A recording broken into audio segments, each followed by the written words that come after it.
வெளியில் வருகின்றார் முஜ்தபா. ஜிகாத் அறிவிக்க போகின்றார். கர்ஜிக்க தயாராகும் ஈரான் மீது அமெரிக்கா மற்றும் இஸ்ரேல் கடந்த பிப்ரவரி 28ஆம் தேதி தாக்குதலை தொடர்ந்தன. அன்றைய தினமே ஈரானின் உச்ச தலைவர் ஆயத்துல்லா அலி கொமேனி உள்ளிட்டோர் கொல்லப்பட்டனர். இதைத் தொடர்ந்து கொமேனியின் மகன் முஜ்தபா கொமேனி ஈரானின் புதிய உச்ச தலைவராக பொறுப்பேற்றார். எனினும் அவர் பல வாரங்களாக பொதுவெளியில் தோன்றுவதை தவிர்த்து வந்தார். பொதுவெளியில் தோன்றாமல் டெலிகிராம் மற்றும் அரசு ஊடகங்களில் எழுத்துப்பூர்வமான அறிக்கைகள் வாயிலாக மட்டுமே தனது உத்தரவுகளை பிறப்பித்திருந்தார். கொமேனி கொல்லப்பட்டதற்கு பழிவாங்க வேண்டும் என ஈரான் மக்கள் கோருகின்றனர். இந்த இரண்டு போர்களில் உயிர் நீத்த அனைத்து தியாகிகளின் ரத்தத்திற்கும் காரணமான குற்றவாளிகள் மற்றும் இழிவான கொலையாளிகளை பழிவாங்குவோம் என்று நாங்கள் சபதம் செய்கின்றோம். ஈரானின் பழிவாங்கல் கட்டாயமாக நிறைவேற்றப்பட வேண்டும். நாம் இருந்தாலும் சரி இல்லாவிட்டாலும் சரி அது நடந்தே தீரும் என நேற்று முன்தினம் முஜ்தபா அறிக்கையை வெளியிட்டார். சமீபத்தில் நடந்த தந்தை கொமேனியின் இறுதிச் சடங்கில் கூட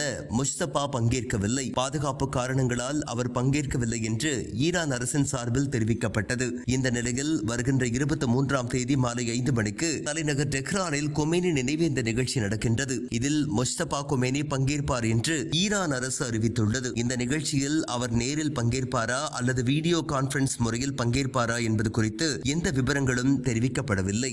வெளியில் வருகின்றார் முஜ்தபா. ஜிகாத் அறிவிக்க போகின்றார். கர்ஜிக்க தயாராகும் ஈரான் மீது அமெரிக்கா மற்றும் இஸ்ரேல் கடந்த பிப்ரவரி 28ஆம் தேதி தாக்குதலை தொடர்ந்தன. அன்றைய தினமே ஈரானின் உச்ச தலைவர் ஆயத்துல்லா அலி கொமேனி உள்ளிட்டோர் கொல்லப்பட்டனர். இதைத் தொடர்ந்து கொமேனியின் மகன் முஜ்தபா கொமேனி ஈரானின் புதிய உச்ச தலைவராக பொறுப்பேற்றார். எனினும் அவர் பல வாரங்களாக பொதுவெளியில் தோன்றுவதை தவிர்த்து வந்தார். பொதுவெளியில் தோன்றாமல் டெலிகிராம் மற்றும் அரசு ஊடகங்களில் எழுத்துப்பூர்வமான அறிக்கைகள் வாயிலாக மட்டுமே தனது உத்தரவுகளை பிறப்பித்திருந்தார். கொமேனி கொல்லப்பட்டதற்கு பழிவாங்க வேண்டும் என ஈரான் மக்கள் கோருகின்றனர். இந்த இரண்டு போர்களில் உயிர் நீத்த அனைத்து தியாகிகளின் ரத்தத்திற்கும் காரணமான குற்றவாளிகள் மற்றும் இழிவான கொலையாளிகளை பழிவாங்குவோம் என்று நாங்கள் சபதம் செய்கின்றோம். ஈரானின் பழிவாங்கல் கட்டாயமாக நிறைவேற்றப்பட வேண்டும். நாம் இருந்தாலும் சரி இல்லாவிட்டாலும் சரி அது நடந்தே தீரும் என நேற்று முன்தினம் முஜ்தபா அறிக்கையை வெளியிட்டார். சமீபத்தில் நடந்த தந்தை கொமேனியின் இறுதிச் சடங்கில் கூட